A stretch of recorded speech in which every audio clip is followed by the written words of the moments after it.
جو ہے وہ عرفات میں ہوگا یا شام میں، تمہیں کیا تکلیف ہے کہیں بھی ہو؟ نہیں، مجھے سمجھاؤ تو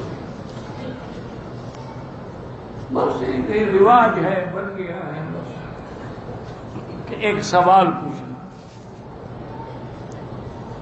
اللہ کے بندے، یہ تو صحیح احادیث میں ثابت ہے کہ میدان حشر جو ہے وہ شام ہوگا،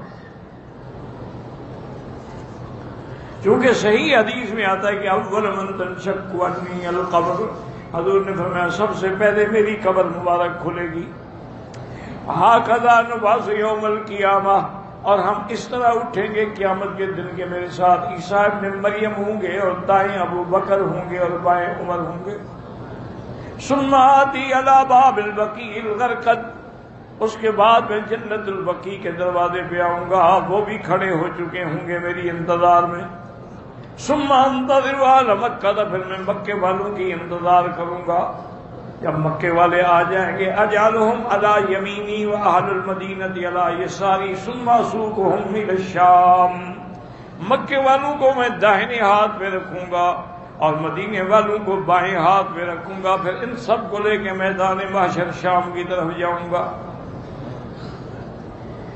اسی لیے صحابہ نے پوچھا بھی کہ حضور مکے والوں کو دائیں ہاتھ پہ رکھیں گے؟ فرمایا ہاں، وہ وہاں مہمان ہوں گے، وہ تو مکے سے چل کے آئیں گے، تم تو گھر والے ہو، گھر والوں کو تو وہ مقام نہیں دیا جاتا جو مہمان کو دیا جاتا ہے۔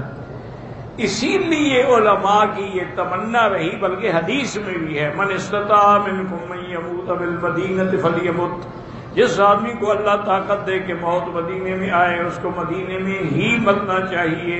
کیا مانا؟ یعنی مدینے میں قیام کرے تبھی موت آئے گی نا، یہ تھوڑا ایک مدینے میں جا کے خود کو گولی مار دے، وہ تو حرام موت ہے، چاہے مدینے میں ہو یا مکے میں ہو، یعنی مدینے کے قیام کو ترجیح دے۔ تو اس کی وجہ یہی ہوتی ہے کہ حضور کے ساتھ پھر شام کو ہو جائے گا۔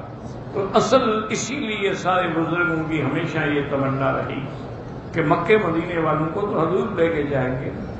میرے والد صاحب فرماتے تھے مولوی مکی جتنا بڑا جرمدار ہو، بدماش ہو، ڈاکو ہو، زمیندار ساتھ لے کے جاتا ہے، تھانے دار نام ہی مانے نہ، کہتے یار جتنی دیر میں بیٹھا ہوں اتنی دیر تو اس کی بےزتی نہ کرو۔ تو جس کو حضور ساتھ لے کے جائیں گے اس کو وہاں مروائیں گے تو اس کو بھی شفاعت ہو جائے گی، چھٹی ہو جائے گی۔ تو بہرحال اللہ آپ کو ہمیں بھی شفاعت نصیب کرے۔ آمین۔